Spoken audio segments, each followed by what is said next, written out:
Uy, Cheryl, thank you so much sa pagbisita. Ha. Nag-enjoy talaga ako buong araw, promise. Welcome, Beb, at salamat naman sa pagpapatuloy mo sa akin, ha. Una na ako, ha. Bye. Bye, ingat.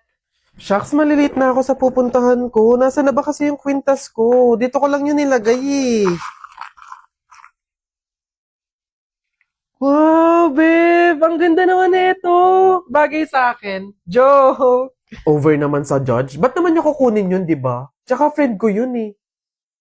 Oh, bala na nga. Di ba? Feeling ko nga magjowa na sila eh. Tingin mo. Siguro.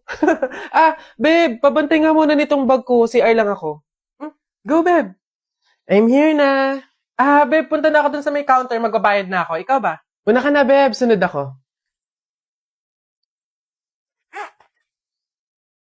Teka, nasan yung cash ko? May cash akong dala.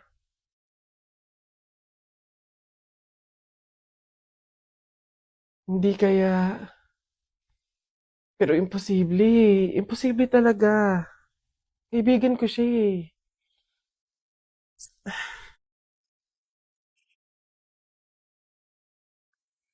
Ay, ang ganda naman ng prene ko. In fairness. Teka, kwintas ko ba to? Hello, Cheryl. Nakita ko kasi yung story mo eh. Huwag kang magagalit ha, pero umamin ka nga sa akin. Kwintas ko ba yung suot mo? Babe, sorry ah. Siguro baka naiinggit lang ako kasi meron kang mga bagay na hindi ko mabili. Yung kwintas na kinuha ko sa'yo, ganong kwintas kasi yung gusto kong regalo sa nanay ko eh. Kaso nga lang mahal, kaya hindi ko mabili. May mga damit din akong nakuha sa'yo kasi sa tuwing nakikita ko yung mga kapatid ko na lalabas, wala man lang silang magagandang damit na naisusuot. Babe, sorry ha. Kasi yung pera na nawala sa bag mo, ako din yung kumuha nun. Binili ko kasi ng gamot tsaka ng pagkain si tatay eh. Kasi noong mga panahon na yun, nasa hospital siya. 1 linggo na kasi siyang may sakit. Babe naman, sana nanghingi ka na lang or nanghiram. Babe, tutulungan naman kita hanggat sa kaya ko eh. Kasi kaibigan kita. Babe, wala talaga akong mukhang maiiharap sa'yo.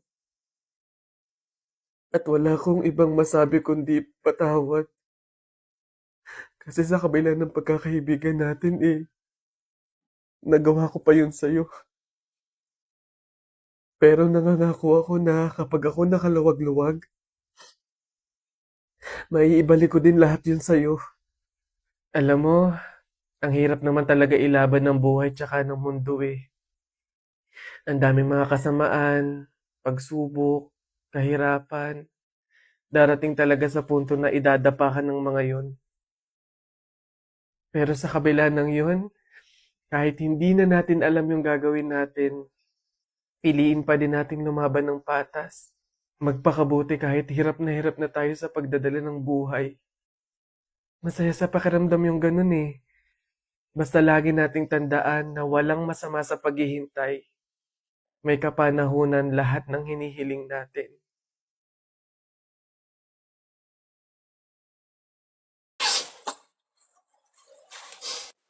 Oh, ba't ganyan mga itsura nyo? Eh kasi naman tayo natalo kami nung Jepoy na yun sa flip top eh. Bata-bata, yabang-yabang eh. Diyos naman, natalo kayong dalawa ng isang bata sa flip top? Hihina naman ng mga anak ko na to. Ako nang tatapos di sa nginunguto-nguto nyo yan, ituro nyo sa akin ng Jepoy na yan. Eto tay. O Totoy, ikaw pala tumalo sa mga anak ko sa flip top. Hindi naman sa pinapatulang kita dahil bata ka, pero syempre mga anak ko to, kailangan ko ding ipagtanggol. O ngayon, tayo naman maglaban sa flip top, ano? O sige po, ako naman mauuna ha. O eto, nakita ko nanay mo nasa bintana, pinana ko, laglag ang nana. Yun na yun, Jepoy. O eto, nakita ko ulam nyo kagabi, tinola. Ayaw mo ng tinola kasi gusto mo, ihi ni Lola. Wala yan o ito. Short mo okay, damit mo okay, ngumiti ka lang na konti, kamukha mo na si Koke. Wala naman pala tong batang to eh. O, eto, tingnan natin. Nakita ko tatay mo lumunok ng methamphetamine hydrochloride.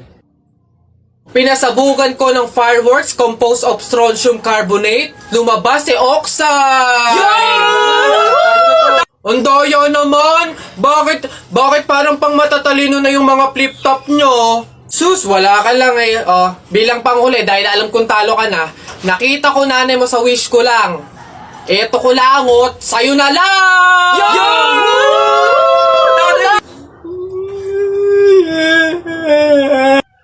Talo!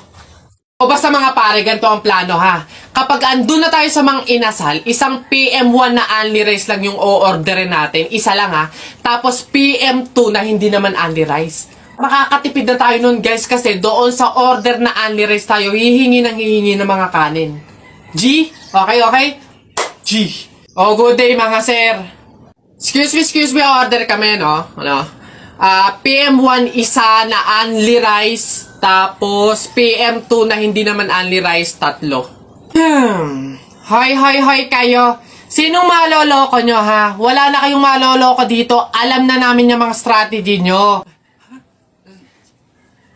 Since mahal yung only rice, isang only rice lang yung o-orderin nyo. Tapos yung iba, mga mumurahin na. Ngayon, pag naubos yung kanin, tsaka nyo pupuntiryahin yung isang only rice lang na order nyo.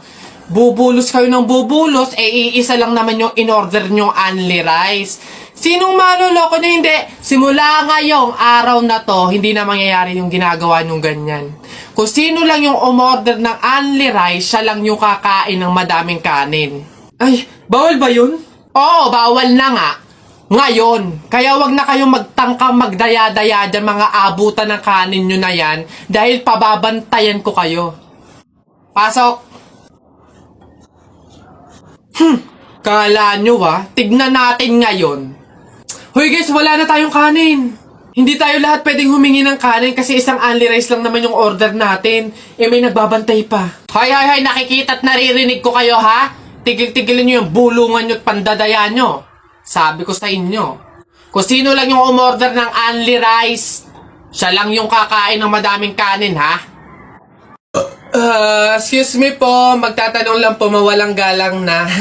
Wala po kasi kaming chicken oil dun sa table namin. Hihingi lang po sana ako. Ha? Chicken oil? Bakit? Dahil buto-buto na yung manok mo. Para saan? Para yun naman yung ulamin mo ng ulamin kapag bubulos ka na ng madaming kanin.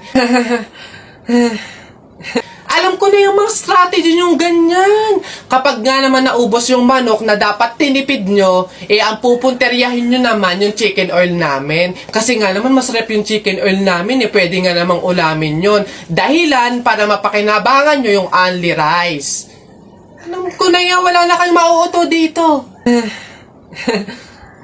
Visit? Akala nyo banu-banu ako, no? Akala nyo hindi ko malalaman yung iba pang mga strategy nyo. Hindi po to chicken oil. Wala po tong lasa. Ay wow, ikaw pa tong nag-inarte. Alam mo, kulang pa nga yan eh. Asin. Budburan mo ng asin para magkalasa. Chicken oil. Wala na, ubos na.